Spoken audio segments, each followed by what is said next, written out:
A wannan class ɗin za mu koyi abu guda uku. Na farko, yanda za ku iya set scale ku automatically. Na biyu, yanda za ku iya cire ko ku goge scale idan kun saka. Na uku, yanda za ku iya setting scale ku manually. So ba tare da bata lokaci ba, bari mu fara.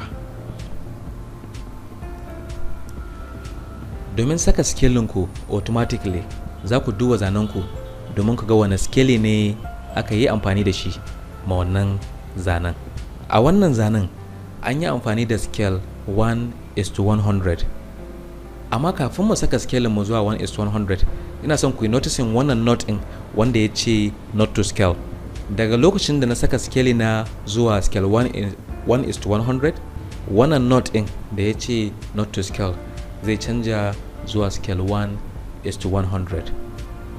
Now, domin saita scale ɗinmu zuwa 1:100, za mu danna wannan down arrow da ke jikin scale tool namu, sannan sai mu yi scrolling har sai mun ga inda aka rubuta scale 1:100, sannan mu danna shi.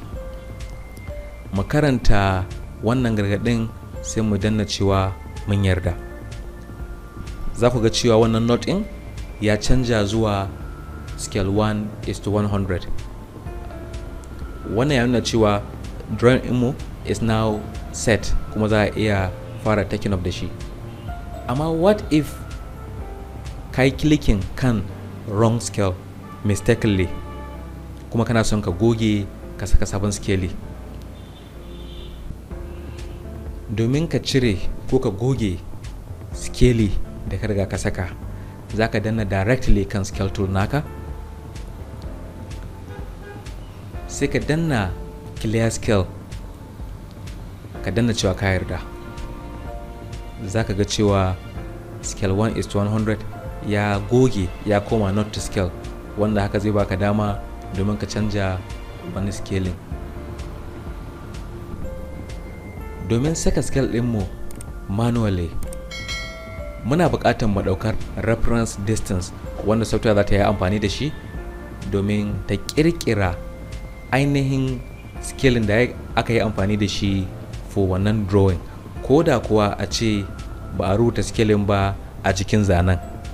Za ka iya ɗaukan kowane distance ka yi amfani da shi a matsayin reference naka for your manual scaling. Amma nakan ba ɗalibai na shawara cewa su ɗauka longest length a cikin zanensu su yi amfani da shi a matsayin wannan reference ɗin.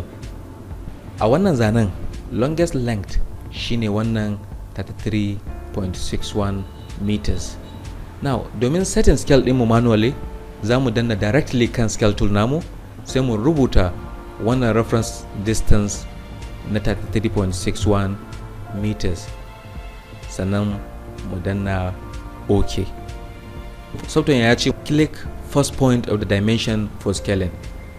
Za mu je mu nema first point na wannan particular distance and then left clicking on it. Sai mu je mu nema end point na wannan distance, sannan mu danna kansa. Za ku ga cewa wannan note ɗin ya canja daga not to scale zuwa manually scaled.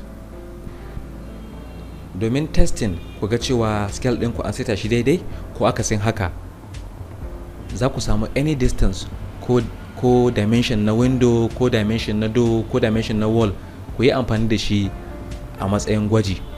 A wannan zanen za mu ɗauki dimension na wannan window AW1 domin mu gwada da shi. Domin yin gwaji, ku danna dimension tool, sai ku danna post point na wannan window da kuma end point na wannan window.